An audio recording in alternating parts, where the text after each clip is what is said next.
Perlin today, who is really something of a sage, I guess you would say, with regard to solar energy. He also has an interest in forestry.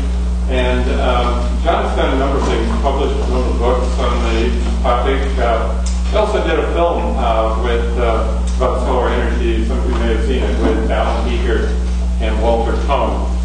And today he's going to talk about the history, basically, but he's also going to talk about the current state of affairs in solar energy. He's going to go back 6,000 years, if you can believe it. In fact, John, the world's only supposed to be 4,000 years old, so you're in trouble there right away, I think. But he's going to give us the lineage and all the information that we need to know, and I'm sure you'll find this talk to be very informative and possibly even entertaining. Thank you, John. I guess I can just speak without a microphone. You all hear me? Okay. First of all, just one correction. Even though it began 6,000 years ago, I would call it the history of the future. Because as you will see, next year, the 1024 is going to institute what was done 4,000 years ago, or 6,000 years ago. So that's the interesting thing of my book. If I were just talking about irrelevance, it would be maybe great shoes of the world, but this is actually a primer on how we can use the various solar technologies for today through the knowledge that has been gathered over the last 6,000 years. So with that, I will begin. Okay.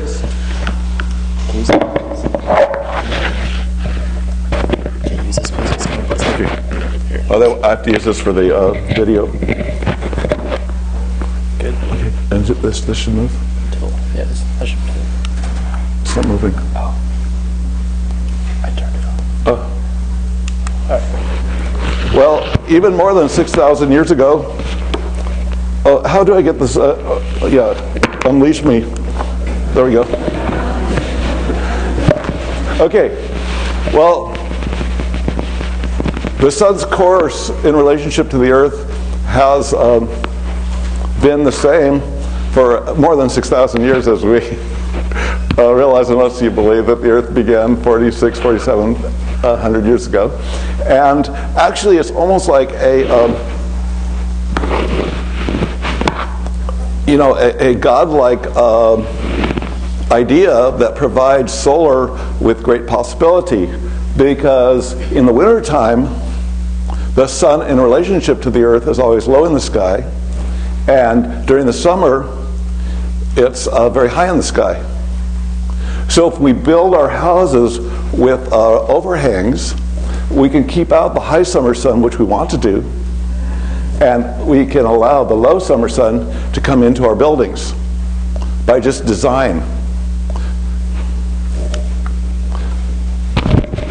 Probably the greatest breakthrough is 4,000 or 5,000 years ago, where the Chinese developed what's called the gnomon.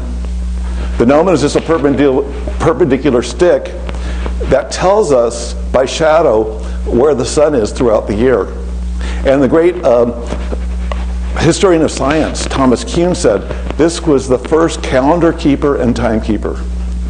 And also, because we know that the sun is high in the sky at noon, solar noon, we know that shadow is in the north, so we know where north is. And in the early morning, the shadow will be in the west, so we know where west is. And at night, or in the evening I should say, the shadow will be in the east, and so then we of course can extrapolate that we have north, and then we can have our compass. And here we see the first palace built on those principles. What the Chinese did 4,000, 5,000 years ago was recess their buildings in the north so they have a great south exposure, and then put a hat on the house, right? Just like we put a hat on ourselves to keep the sun off. And the sun actually, and everyone talks about solar heat as not being hot enough to do things, and actually, unless we want to burn our like guests, it's perfect temperature, right?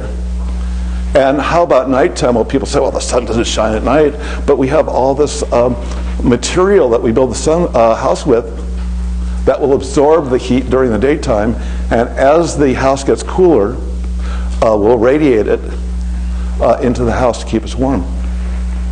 So these were the principles that the Chinese were building with. And one of the interesting things about doing my book was that I got to go to archives and meet people who knew about all these secrets that no one had ever discovered before.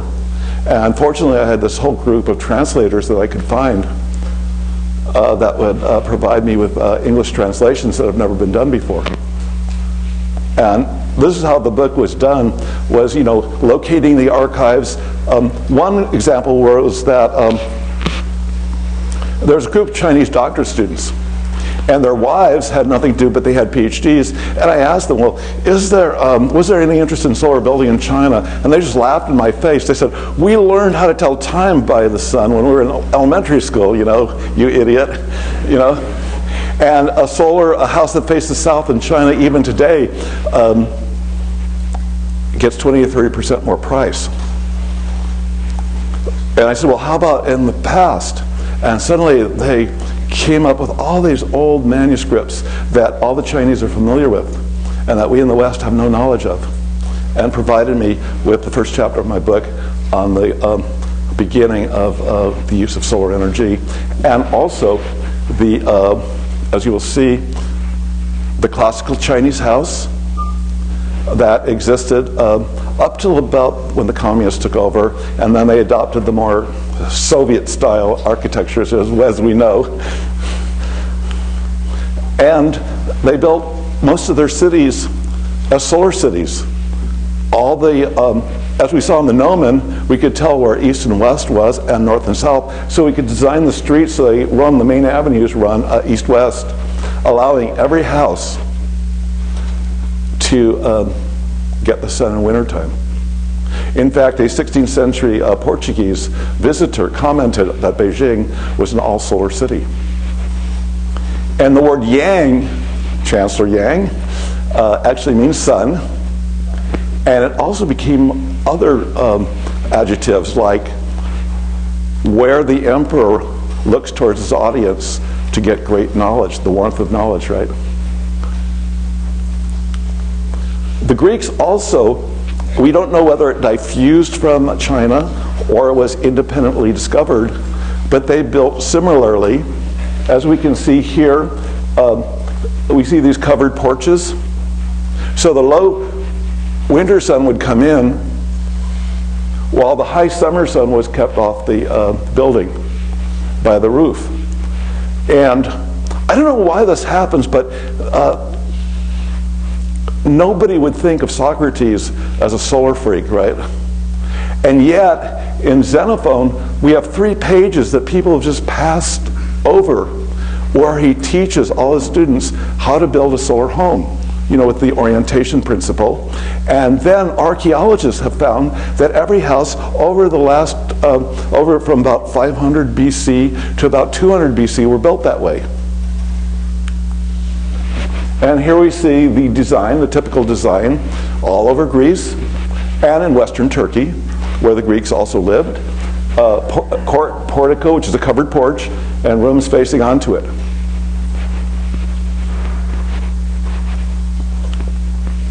Once again, just like the Chinese, entire solar city. The amazing thing, I was in Turkey in this area about 6 weeks ago, and lo and behold, people are still building that way. What's amazing is you go to these places where we think, oh, no one's doing solar energy because we live in California where we have all the sun and nobody's using it, or they're beginning to use it, thank God. But in Turkey, everyone builds this way. So when I was trekking, and I was getting, oh, so hot, and I was drinking liters of water, and it was about 2 o'clock, and I was just overwhelmed by the heat, I would get into one of these porches, right, and it was about 20 or 30 degrees cooler. And I said, thank God that people are still building as their ancient relatives were. Now the Romans introduced a completely new idea, and that was covering these spaces, these south-facing spaces, with window glass. And what they discovered was that window glass allows the sun rays to come in, but is opaque to heat waves. So it acted like a solar heat trap and became much hotter than these Greek or Chinese homes. So the Romans aptly called their homes heliocamini, which mean solar furnaces. And they passed laws which said no heliocamini can be shaded by a neighbor, or they would have to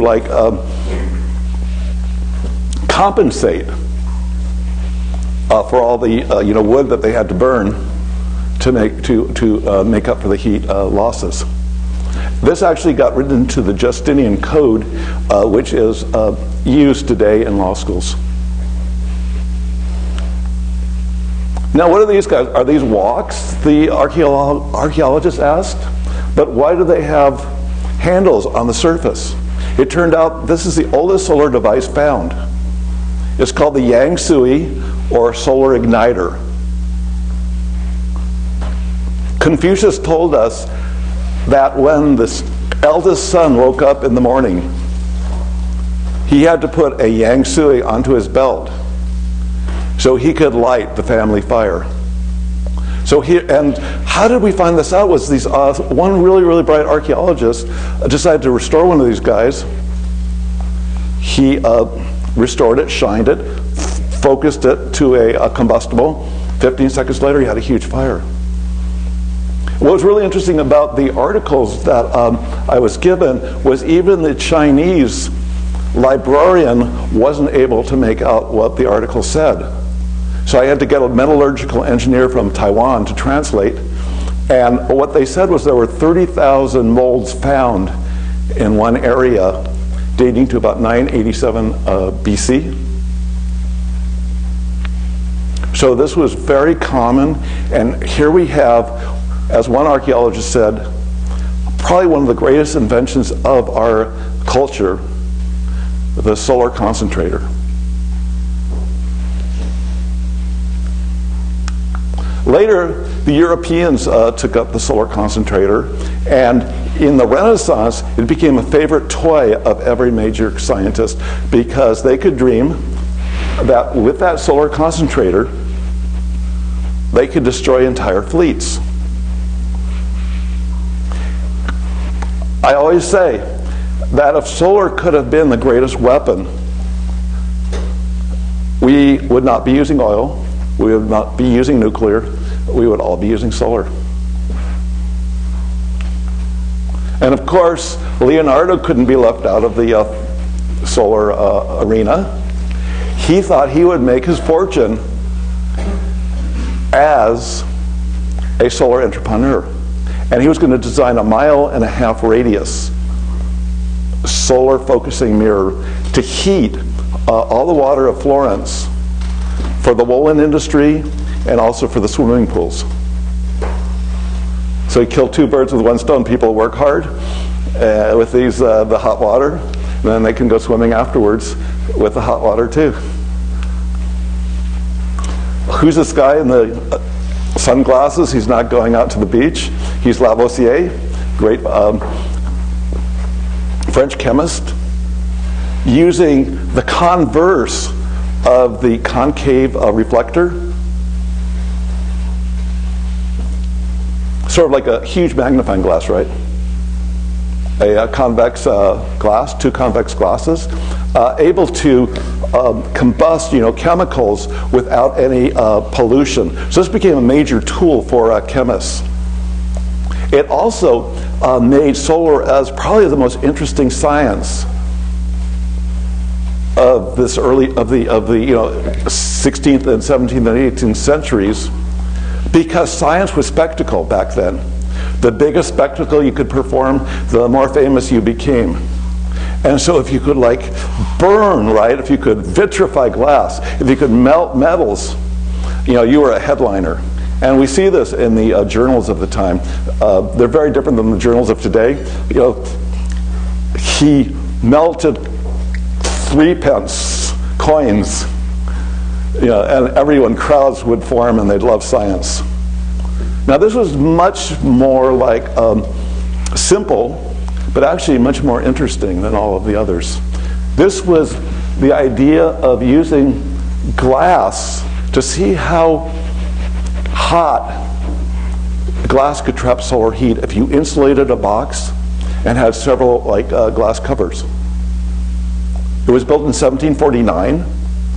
It was also used to imitate the atmosphere, because the scientists who built this said, I think the real problem with the fact that the Alps are cooler than the plains below is the fact that there's more atmosphere in the plains below. And so the glass covers would imitate the atmosphere, right? And so he took it up to the Alps, took it down to the plains, and found in the box the temperature was about the same. It also was used for cookouts in South Africa.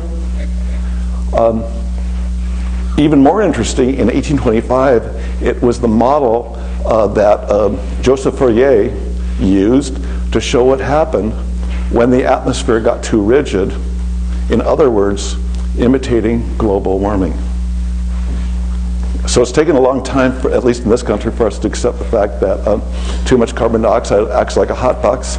But I suggest to the people who doubt it, they should go to Venus. Now, in the 19th century, people wanted to do practical things.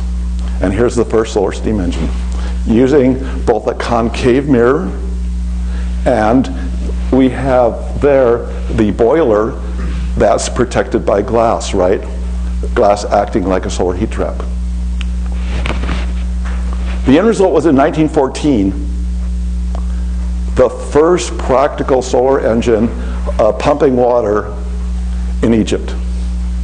It was competitive with coal, which was imported from England.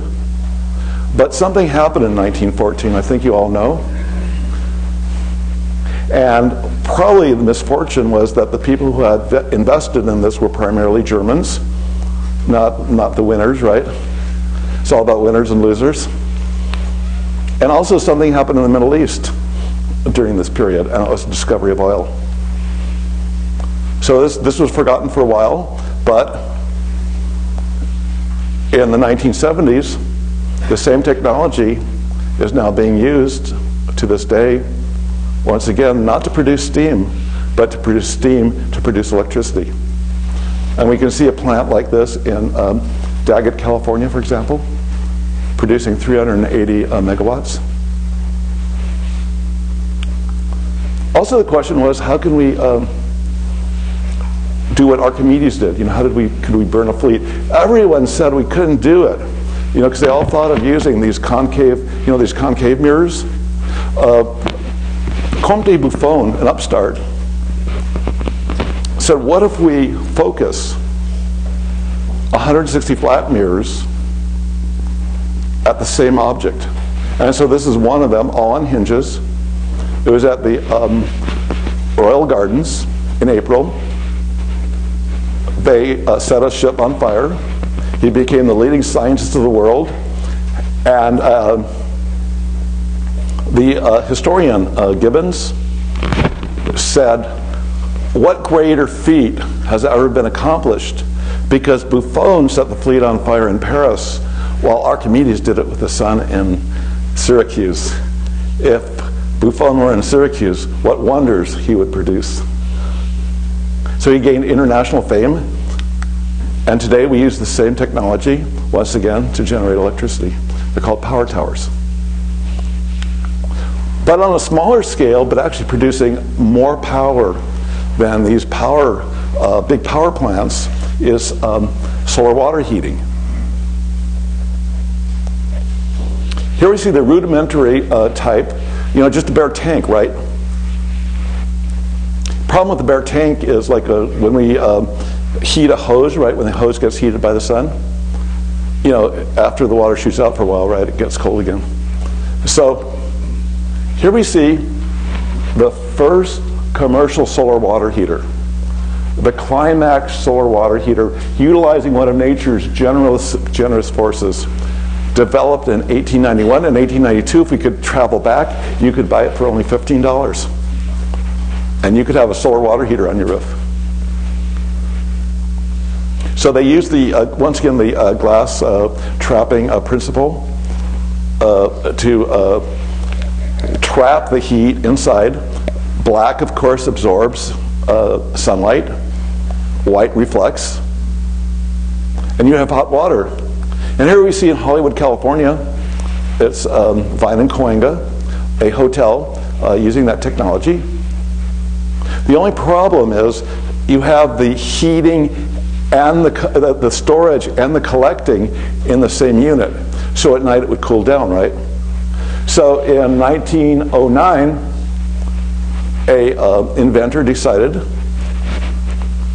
we would have hot water day and night with the coil on a black copper surface under glass, but then it would immediately rise naturally to a insulated remote storage, so it wouldn't cool down. And the insulation came from Lompoc, the diatomaceous earth. And so here, actually this is how all solar water heaters today are designed. Now here are my people. These are my solar people. You see the panel? They're exciting. They're full of laughs. And they're around their California bungalow getting hot water from the sun.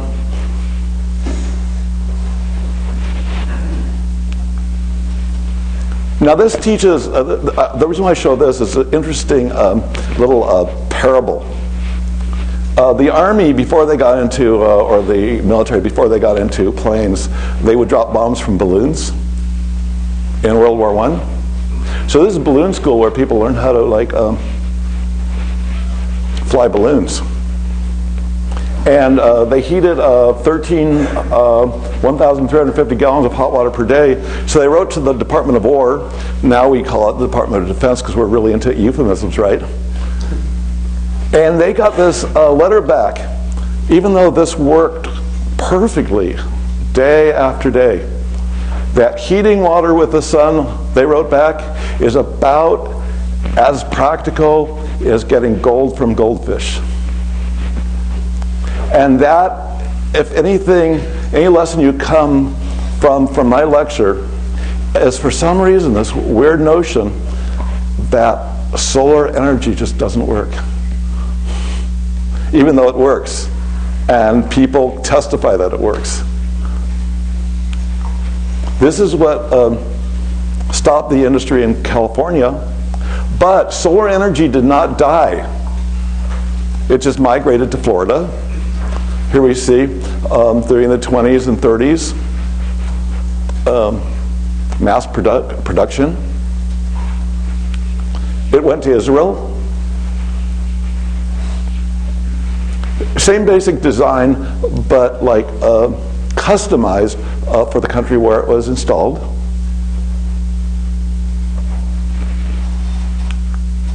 Went to Cyprus. Cyprus and Israel, more than 90% of the households use solar energy today for heating water.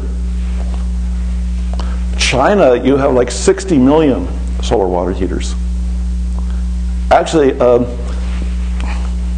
largest solar plant is in Aero Island, Denmark. It produces like 30% of the hot water for the city of Marstal, the largest solar plant. I think it's about 56 degrees latitude. So if you can do it in Denmark, man, you can do it in Santa Barbara. I guarantee you. And this looks rather funky, but it's probably a very interesting story of my life. I went to Florida about 2 years ago in search of the oldest operational solar water heater. At first, the people showed me in my great National Geographic quest these young ones. You know, they were 70 years old. You know, still, you know, just too young for me. So went up on this really adventure, like this, like 90-foot ladder up 4 stories, just lashed by some rope. You know, do I do this? Is it worth my life? But yes, it is. And I came up to this flat roof where I saw the oldest solar water heater in operation, 1923 installed, still providing hot water for 9 units. Very simple. I mean, this is the beauty of it, is all you have is hot water flowing through the pipes, naturally circulating to storage. No moving parts. That's the whole secret. No moving parts. If you don't have moving parts, there's not a lot to fix. Now we come to a revival of solar architecture in Germany in about 1807. This guy is Bernhard Christoph Faust.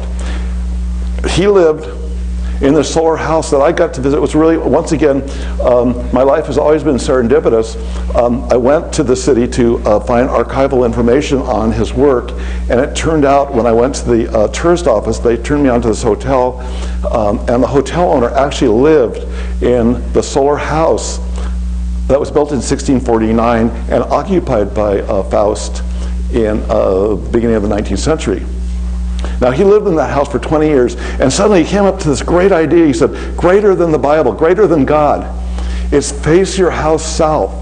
All people should build their houses to the midday sun, he wrote in the first solar book ever published. And then he discovered, as I discovered, Socrates, used that as an example.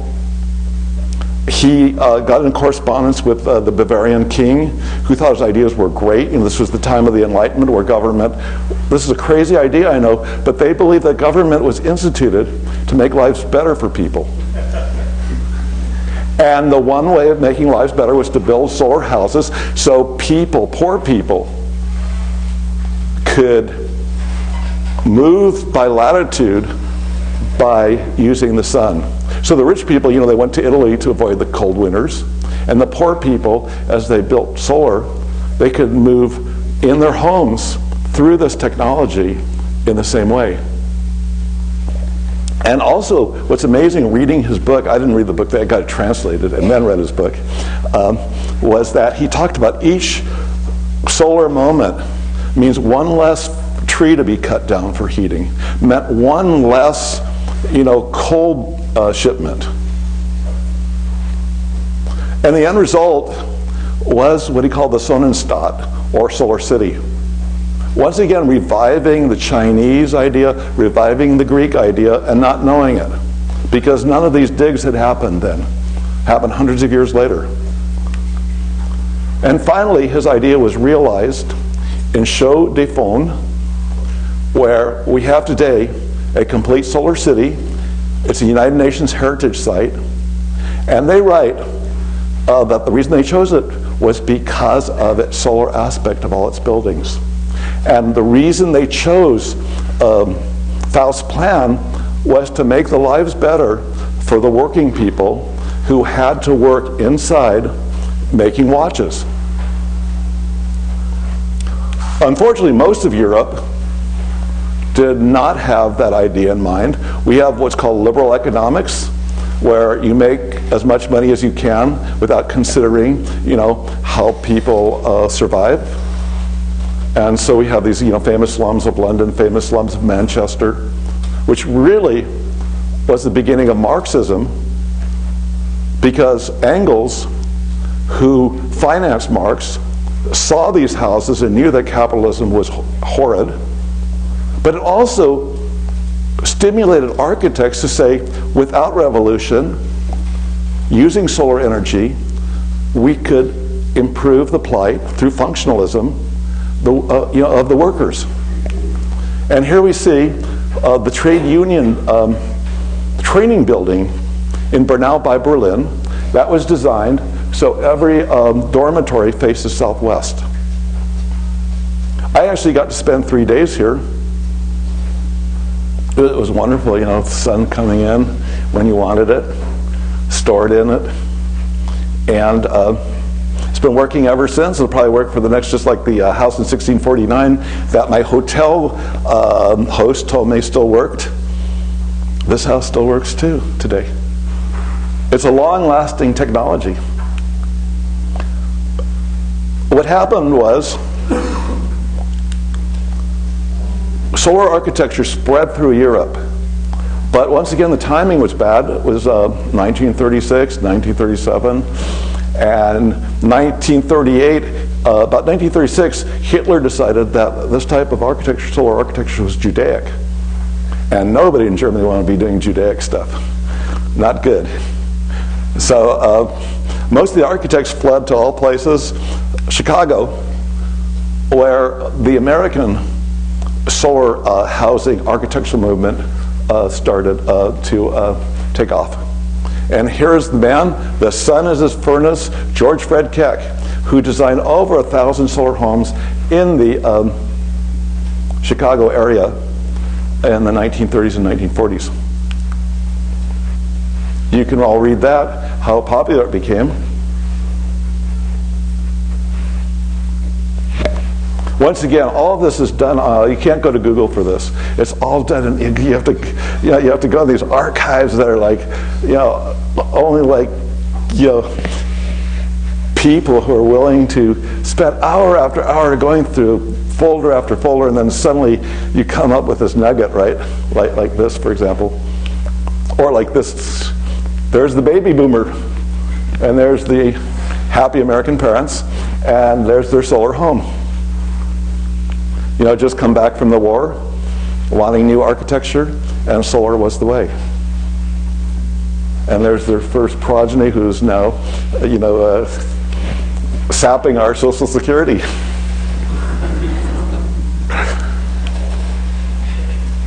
Here we see the revival of solar architecture in the 70s, using a greenhouse to heat a home when it's like 0 degrees outside. And as the owner told me, all he had to do was teach his 11-year-old daughter at the time to shut the door when it was too hot inside and open the door when it was too cold. A very, very challenging technology. Calls for at least 10 engineers. Now we'll get to photovoltaics, or solar cells. They are a whole different technology because they do not rely on the heat of the sun. They rely on the sunlight, on light, or what we call photons. Einstein made this great discovery that light is not only a wave, but also a particle, and the particle's energy is inversely proportional to the wavelength. So at first, before Einstein, and this was another great find in the UK, this was the first solar module built in 1873. It was used originally to quality control for laying the Atlantic cable with selenium bars, because selenium bars had a lot of, were very resistive. But what they found is once they exposed them to sunlight, they became very conductive. So this sort of killed the idea of using them on the cable, but stimulated a great amount of thought all over Europe about this interesting material. In fact, James Clerk Maxwell, the greatest scientist of the day, said, "Today, I have a selenium bar. When shut, nothing happens. With the sun exposed, great conductivity." And so, in 1876, two scientists named William Grills Adams and Richard Evans Day asked the question, if I expose these bars to light, what would happen? And so they had it attached to a galvanometer, which is a meter, to measure, show electrical, what they call EMF. And when they exposed the candle right near it, suddenly the needle just jumped. And then when they shaded the candle, suddenly it went back to 0. So I said it couldn't be thermal electricity because it would have been a gradual change. So suddenly they said we discovered a whole new phenomena called photoelectricity, where light creates electrical current in selenium. So here we see the discovery of photovoltaics in 1876. But the problem was they didn't know what the hell they were doing, because Einstein had yet to extrapolate his light quanta idea. And also, material sciences did not have the materials at that time to create a very efficient conversion of sunlight into electricity. However, people were ambitious.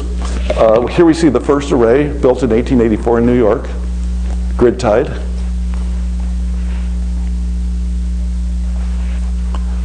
But it only could convert like 0.4% of all the sunlight coming in. And no one knew why. And most of the science was rejected because no heat was being exhausted, right?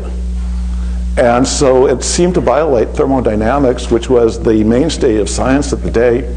And so mostly they became blacklisted if you even fooled around with this stuff.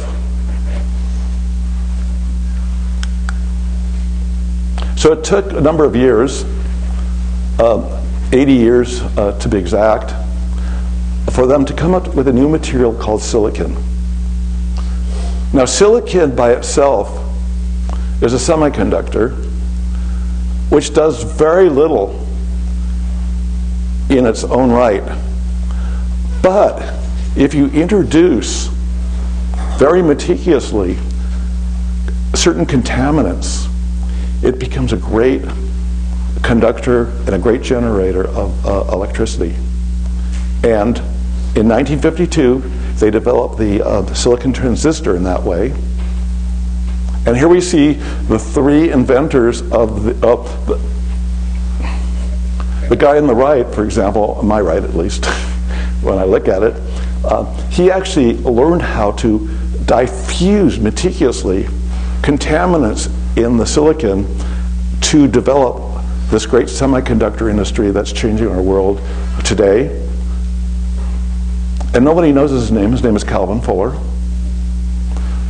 Now the guy at the other end is Gerald Pearson. Gerald Pearson was given a transistor, and serendipitously, the heart of the transistor, which we call the p-n junction, but never mind, just the heart of the transistor where everything happens, was very close to the surface where the stronger, as we know from Einstein, the stronger or more powerful photons are. And that generated a record-breaking efficiency of 2.7% compared to the 0.4%. And suddenly Gerald Pearson ran down the hall because the guy in the middle was doing solar work with selenium. Said, throw away that selenium and put in the silicon.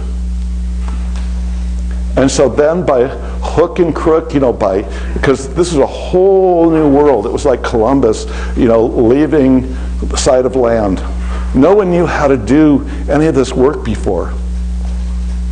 Cutting, adding this material, adding that material. And actually Fuller, the guy with the glasses, would always rescue them with a new chemical recipe.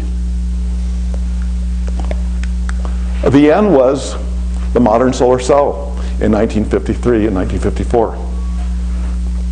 This is exactly what they do today. We have what they call, we have P on N. P-type is the very small layer of boron, and the N is the bigger layer of either phosphorus or, at the time it was arsenic. By 1954, April 28th, they were able to present the world a 6% efficient solar cell, powering this erector Ferris wheel. And what the press release was that these little strips would one day outproduce coal, outproduce oil, outproduce uranium. And already they're outproducing the uranium today. And this was in 1954. Now 4 years later, we started launching satellites. The problem with satellites was the first Sputniks was they only lasted for about 2 weeks because, when they were only powered by batteries. And when your battery, when you leave your lights on in your garage, you can call it a AAA, right? But when you're in space, you can't do that, right?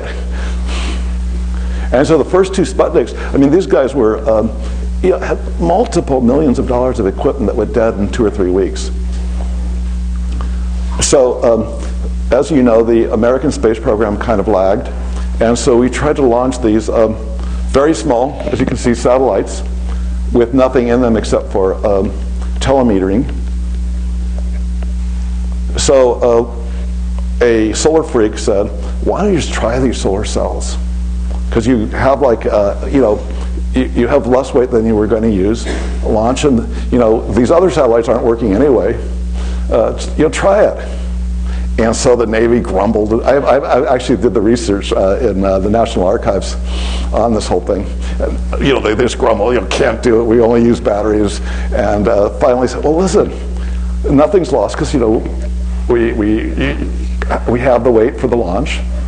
So they launched a dual-powered satellite, batteries plus solar cells. Batteries went out in 2 weeks, as you could predict. And of course, the military, people, like things that are predictable, even if they don't work. And the solar cell, which is unpredictable, because they've never been used before, kept on working, and suddenly, ARPA took over the space program and turned space into a battlefield. And then suddenly, satellites, as we know, run the world, right? Everything we do is done by satellite. So if you ask what solar does already, it runs the world. Because every 99.9% of all our satellites are solar powered. Because everybody asks me, well, what are those funny hands out there, arms out there, right? And that are blue. And I say, those are solar cells. Oh, are they? So solar actually changed the whole configuration of satellite program, and the satellite program made the solar industry. So here was the basis for today's booming photovoltaic industry. If not for the space program, solar cells would have been consigned to the waste heap of interesting inventions. Now, if my show was totally boring, crashing bore, this picture here is worth the whole show. There we go. What could be more full of irony? And what this is doing is the photovoltaic sends electricity into the earth to prevent corrosion, so the pipes work, because without the pipes, no oil flows. And this is done all over the world now to keep the oil flowing. So I always tell people, and it's really true, something that is opportunistic, that can work with oil and be like clean, is going to go somewhere. And so this is how the industry developed, niche by niche. Each time an engineer saw that it worked, it was passed on to another engineer. And this is how technology grows. It's not a silver bullet, like you don't have a change overnight, but people learn. And this engineer says, aha, solar works. And then you write it up in a journal, and then you get a solar-powered camel. Actually, I know you probably believe that this camel is being run on solar energy, but it's actually keeping what they call the cold chain going, where when you get medicines, they have to stay cold. So you're going to a remote, say, hospital. You put a refrigerator on the camel. You have the solar aspect above the refrigerator, and you have the electricity. And that's the beauty of the technology for me. It's sort of like a credit card that never runs out, because the sun is always going to be with us, but not my bank account, right? It's like what do you call it? Like an ATM card that you're always going to have money on. And that's what makes it so beautiful for the developing world, is that it can be brought in. And I actually saw the problem. I was down in LA Bay, Bahia de Los Angeles in Baja, and the truck that brought in the fuel, for the diesel, had broken an axle. So first of all, the supermarket went down, right? Because the vegetables spoiled. Everything wasn't working. If people had photovoltaics, there wouldn't have been a problem. I call this not an American installation. It's, the smallest, the most parsimonious American I ever met has at least a kilowatt or two. This is 12 watts. And also it's kept hidden in this way because they don't want people to steal it. But it changed the entire life of the African family. Suddenly the kids' grades shoot up, because prior they were using, what they call hurricane lamps, kerosene lamps, where their lungs are going bad, their eyes are tearing, and suddenly they have this very nice electricity. Also, lighting in remote areas is more effective than any form of birth control. Because just as the converse in a blackout, you have a 9-month peak in fertility. So people watching television instead of doing their thing. So this has been a great contraceptive program in the developing world. And it's not something very small either. Like in Bangladesh, you have 30 million installations. You have 2 million in Peru. You have about 5 million in Kenya. And this is those countries alone. Where it really took off was in Germany, because Germany decided not to mess around. They decided to create what was called a feed-in tariff, where people got a premium, a large premium for going solar. And suddenly, it's on every rooftop. In fact, when I was in Germany doing my research, I said, Germany is a renewable Disneyland. You go on you're on your train, and all you see are windmills and PV on every rooftop. So Germany, and then the other great breakthrough was the Chinese, where the country, this is controversial, but when you really think about it, the country invested $100 billion in its solar industry and got it, on a large scale, learning curve, economies of scale, bringing down the price so everyone can afford it in the developed world. And so now we see, in 1980, there was 1 megawatt in the whole world. Today there is 100 gigawatts, thanks to these two programs. The Chinese in developing large factories, the Germans making the demand possible. And here we see all of what I talked about today combined. We see the solar cells used to keep out the summer sun, allow the low winter sun to come into the building. We also see the roofs protected. Another nice thing about solar panels on the roof is it keeps the house cool. So it lowers your air conditioning bill by using solar architecture, and then makes up the rest by the most modern technology, what I call the quantum power source, because it's the only power source that we have today that's based on 20th century science. Every other power source is based on 18th century thermodynamics. And with that, end the show. I hope it was of interest.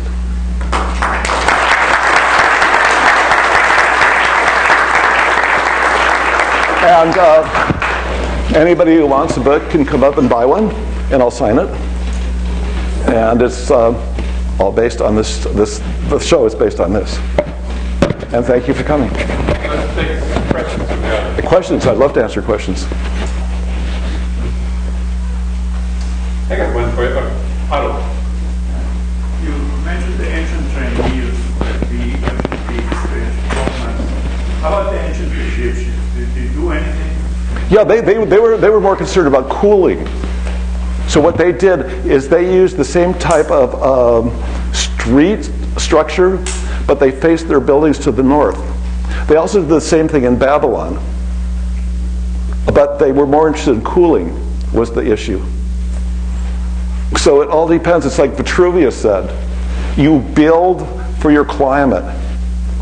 If you're in Rome, you face your houses to the south. If you're in Carthage, say, you have another like problem. Does that answer your question? Thank you. You cited that solar panels on roofs, they reduce the cost of cooling buildings. Another thing another development I've heard of in the environmental industry, I guess, is having gardens on roofs as a form of cooling. Would you say that solar panels are a better way of reducing cooling costs, or? Actually, I love that question because I can talk about a little more about history. They started doing that in Norway and Sweden in about I think it was about the 17th, 18th century. And these guys, Faust was doing that on the rooftops, green gardens, and they continued that in England, where they used, glass cold frames to allow that to happen in England. So also there's another way too that I've written about is painting your rooftop white. It all depends and this is what I love about solar energy. All this can happen together, right? You can build rows of panels and also have rows of plants. Why not do it all, right? So for me it's such a stimulus of my mind because you start thinking of what I can do to make my building effective. And so maybe you can cut the need for like a quarter of the panels by putting more plants on your roof. Or maybe you need to put a little more soil. Or maybe painting parts of it white. Or all of it white. And it comes back to Vitruvius, who says each climate demands a different answer. And the problem with today is we've been trying to build the same way for every climate. Yeah? In your research, did you discover just as your presentation turned away from solar thermal and went to solar electric, did you see that society as a whole kind of turned its back on simple solar thermal and solar natural lighting and headed towards solar electric, or do you feel that they're both being pursued? Once again, it depends where. Like in China, solar thermal and solar electric is being aggressively pursued. Why? Because any country that relies on electricity to generate to heat their water can produce hot water cheaper with solar panels. However, people are toying with the idea of using solar heat pumps to heat their water. The reason is a lot of people don't like water on their roofs. But as I saw in Turkey, I couldn't believe it. Like in Turkey, as I was trekking, there's just panels just mocking me, right? Everywhere. They're just saying, look at me, look at me, look at me. Every place I went, there were like solar panel, solar water heaters. So once again, it all depends on the main need of your community. So actually, one of the ironies is everyone thinks of solar panels as solar electricity, and actually, when you convert the heat into electrical units, the use of solar heating for water far exceeds that of photovoltaics. In fact, about twice the amount that were of the power that's being generated by nuclear. But nobody considers the power of aggregation. You see one little wimpy panel, right? What does it do? But it's like voting, right? If you multiply them by all the rooftops, then suddenly you have power.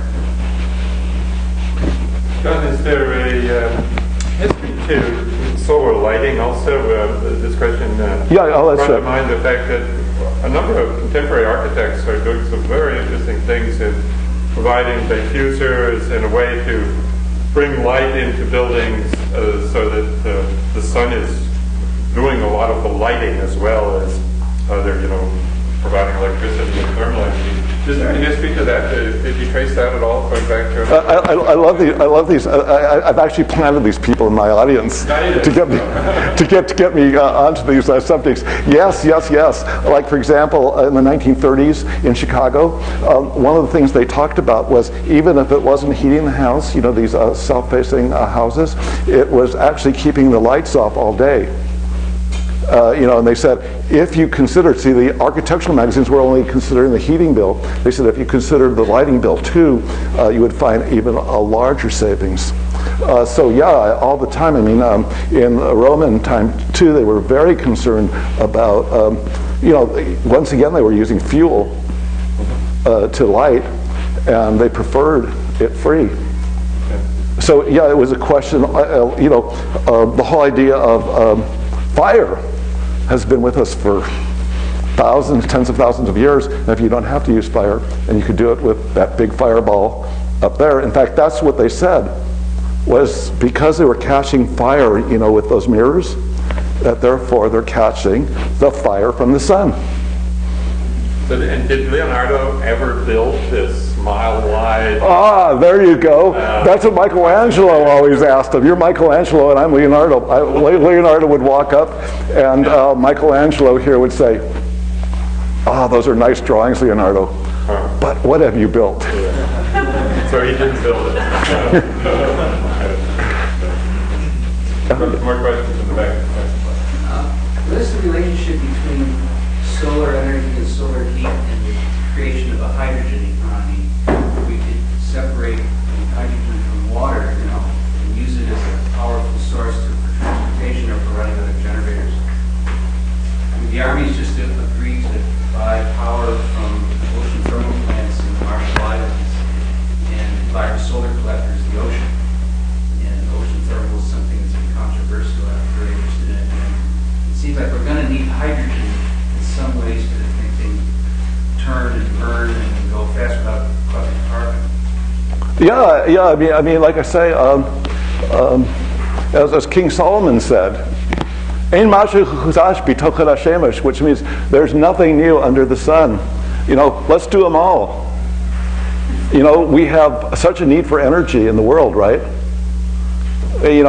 Let's not be dogmatic about any of them. Whatever works, works. They're not like exclusive. We're not like a communist country or or whatever. We're not a Muslim country. What works, works, right?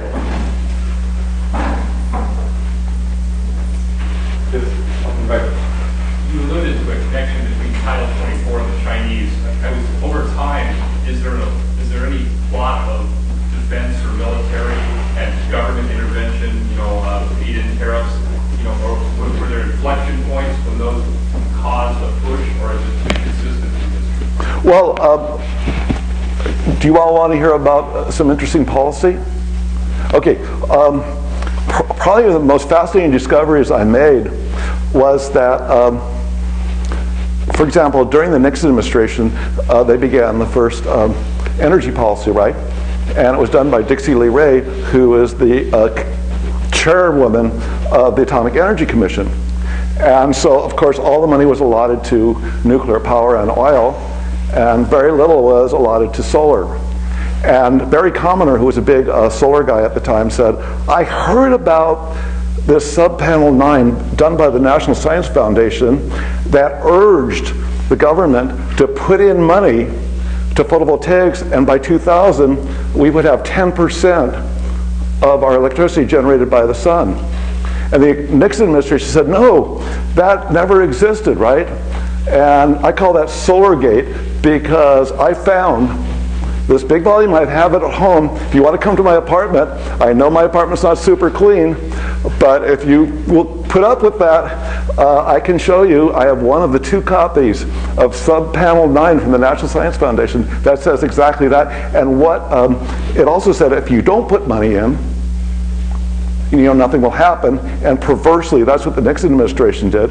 Then under the Carter administration, you know about the transistor program. We would never have transistors if the government didn't intercede and do buy downs, create these buybacks, because it was too expensive and no one was buying them.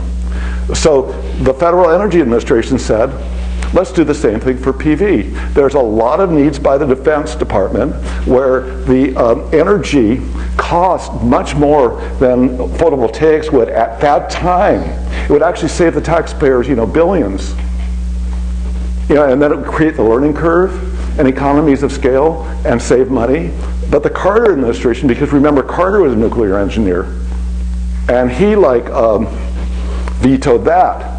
Then came the Reagan administration. I have this most amazing story where I was interviewing a solar architect of the 70s. He said, look, my story isn't even interesting. Talk to my wife. She has a story. So I talked to the wife. She said, this is the most horrible thing that ever happened in my life. We produced this report about the effectiveness of solar. It landed on the desk just as Ronald Reagan was inaugurated. And Ronald Reagan's administration said this: unless you destroy every copy of this document and you seal your lips, all your funding will be removed from Arthur D. Little. And so, what happened was, there seemed to be no copies whatsoever. And then she told me that I could talk to this one person who was the head of the study. I talked to her and she said, I have one copy. So I kept on bugging her and bugging her and bugging her, to send it to me. And suddenly, in my little apartment mailbox, landed this document. So I'd love to show people, and it's actually in the book. Actually, all the main points of these documents are in images in the book. So let you show. Let's thank John again. Okay. Very interesting guy.